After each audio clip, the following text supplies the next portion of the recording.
राष्ट्रवादी काँग्रेस पार्टीचे राष्ट्रीय अध्यक्ष तथा राज्याचे लोकप्रिय आणि उपमुख्यमंत्री स्वर्गीय अजितदादा पवार यांचे 28 जानेवारी रोजी विमान अपघातात दुःखद निधन झाले।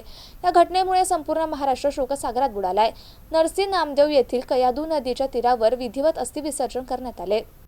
अजितदादांना भावपूर्ण श्रद्धांजली अर्पण करण्यासाठी त्यांच्या अस्थिकलशाचे 2 फेब्रुवारी रोजी हिंगोली जिल्ह्यात आगमन झाले। 3 फेब्रुवारी रोजी वसमत, कळमनुरी आणि औंढा नागनाथ येथे अस्थिकलशाचे दर्शन झाल्यानंतर हिंगोली शहर आणि सेनगाव तालुक्यातील कार्यकर्त्यांना दर्शनाची संधी देण्यात आली।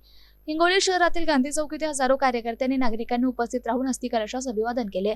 त्यानंतर नरसी नामदेव येथील कयाधू नदीच्या तीरावर विधिवत अस्थिविसर्जन करण्यात आले।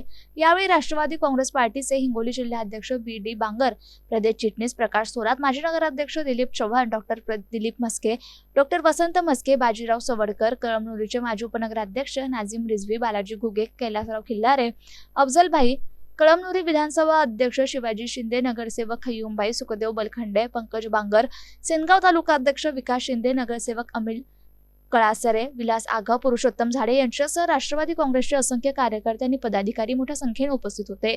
वरद शिंदे, सेनगाव, हिंगोली।